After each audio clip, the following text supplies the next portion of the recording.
हमारे इस खास विश्लेषण में आपका स्वागत है। आज हम राजस्थानी संस्कृति के उस बेहद आकर्षक और जटिल पहलू पर चर्चा करने वाले हैं जो सीधे हमारे जीवन और मृत्यु से जुड़ा है। देखिए, ये केवल कुछ पुरानी परंपराओं की बात नहीं है, बल्कि ये एक पूरा का पूरा जीवन चक्र है। और अगर आप राज्य स्तरीय परीक्षाओं की तैयारी कर रहे हैं या सिर्फ संस्कृति को करीब से जानना पसंद करते हैं, तो इन रीति रिवाजों के पीछे की गहराई समझना आपके लिए एकदम जरूरी है। तो चलिए, बिना देर किए इस रंग बिरंगी संस्कृति के पन्नों को पलटते हैं और देखते हैं कि ये रस्में असल में क्या कहानी कहती हैं। ठीक है, तो आज के हमारे इस सफर की रूपरेखा कुछ इस तरह रहेगी। हम शुरुआत करेंगे जन्म के रीति रिवाजों से, फिर विवाह की अनूठी रस्मों को देखेंगे, उसके बाद मृत्यु से जुड़े संस्कारों को समझेंगे, फिर हम कुछ ऐतिहासिक प्रथाओं का निष्पक्ष विश्लेषण करेंगे और अंत में परीक्षा के नजरिए से सबसे महत्वपूर्ण तथ्यों को समेटेंगे। इन सारे भारी भरकम शब्दों को अगर हम समय के क्रम में समझें तो इन्हें याद रखना अविश्वसनीय रूप से आसान हो जाता है। तो आइए, जीवन की बिल्कुल शुरुआत से यानी जन्म के रीति रिवाजों से इस सफर को शुरू करते हैं।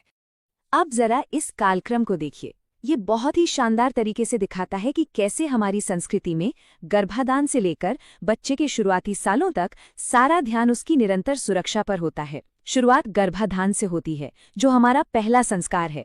फिर गर्भावस्था के दौरान पुंसवन और सीमंतोन्नयन संस्कार किए जाते हैं, जिनका सीधा मकसद भ्रूण और मां दोनों की रक्षा करना है। जन्म के दिन जातकर्म होता है, जिसमें शिशु को घी या शहद चटाकर नाल काटी जाती है और फिर उसका नामकरण होता है। अब जब शिशु पहली बार घर से बाहर निकलता है तो उस रस्म को निष्क्रमण कहते हैं, जहां उसे सूर्य और चंद्रमा के दर्शन कराए जाते हैं। और फिर 1 से 3 साल की उम्र में होता है जडूला, यानी किसी पवित्र स्थान पर बच्चे का पहला मुंडन।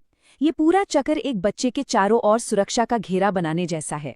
इसी क्रम में एक बेहद खूबसूरत उत्सव आता है, जलवा पूजन, या जिसे कुआं पूजन भी कहते हैं। बच्चे के जन्म के कुछ दिन बाद मां स्थानीय कुएं पर जाकर पूजा करती है।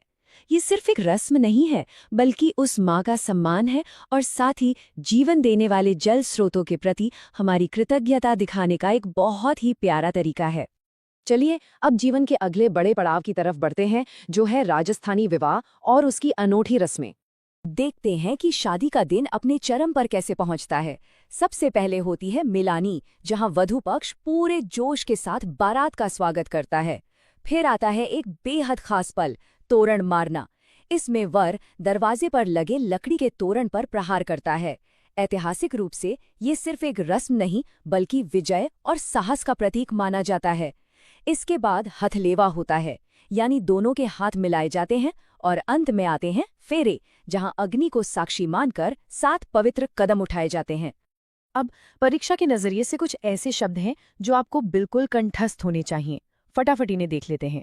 शुरुआत होती है सगाई से, फिर वधू पक्ष द्वारा वर को टीका और उपहार दिए जाते हैं। शादी का जो सबसे पहला निमंत्रण होता है उसे कुमकुम पत्री कहते हैं, और ये सीधे भगवान गणेश को भेजा जाता है। शादी से पहले वर वधू को उपटन या पीठी लगाने को बान बैठना कहते हैं। और शादी के ठीक 1 दिन पहले जो गाजे बाजे के साथ जुलूस निकलता है उसे कहते हैं बिंदौली। विवाह के अगले दिन की जो शानदार दावत होती है वो बढ़ार कहलाती है। और एक बहुत ही महत्वपूर्ण शब्द है आनो या गौना। बाल विवाह के मामलों में जब वधू वयस्क होने के बाद पहली बार ससुराल आती है तो उसे गौना कहते हैं। जीवन के इन जश्नों के बाद अब हम पूरे सम्मान और गंभीरता के साथ बात करेंगे जीवन की अंतिम यात्रा यानी मृत्यु से जुड़े संस्कारों की। इस अंतिम यात्रा के भी कुछ तय नियम और अनुष्ठान हैं। शुरुआत होती है बैकुंठी से, यानी सजी हुई अर्थी। अर्थी के पीछे पीछे सिक्के या फूल उछालने की जो क्रिया होती है उसे बखेर या उछाल कहते हैं। शमशान जाते समय बीच रास्ते में जब दिशा बदली जाती है तो वह आठेटा कहलाता है। दाह संस्कार के वक्त कपाल क्रिया की जाती है, जो एक बहुत गहरी मान्यता है। इसके बाद लोग शोक संतप्त परिवार को सांत्वना देने जाते हैं, जिसे सातरवाड़ा कहा जाता है। तीसरे दिन फूल चुनना यानी अस्थियों को इकट्ठा करने की रस्म होती है। और अंत में 12वें दिन मोसर या अवसर आयोजित होता है, जो कि मृत्यु भोज है। ये पूरा क्रम एक जीवन को संपूर्णता के साथ विदा करने का तरीका है। अब यहाँ पर जो सबसे दिलचस्प बात है वो ये है कि मृत्यु भोज हमेशा मृत्यु के बाद ही नहीं होता।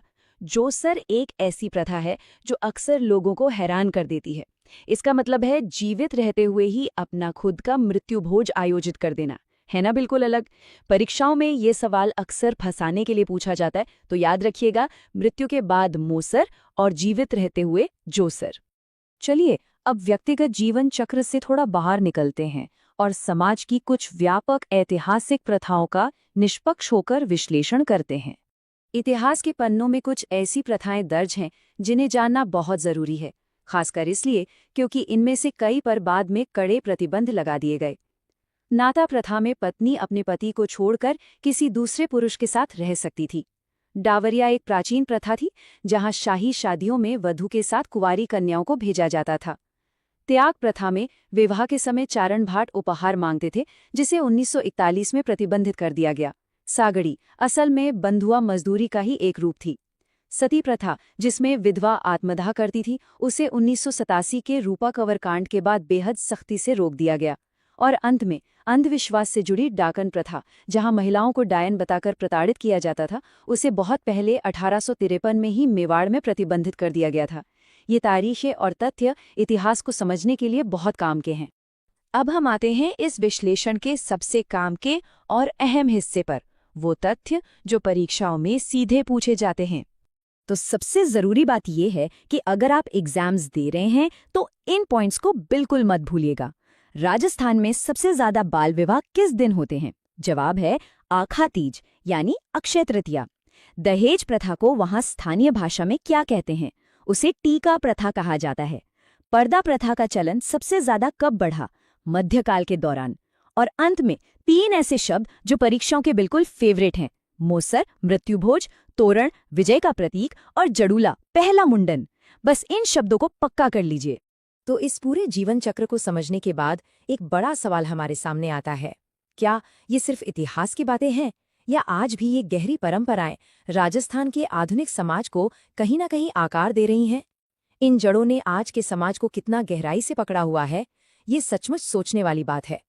इसी विचार के साथ हमारा आज का ये विश्लेषण यही समाप्त होता है। इन तथ्यों को समझने से न केवल हमारा ज्ञान बढ़ता है, बल्कि ये एग्जाम्स में सफलता की कुंजी भी है।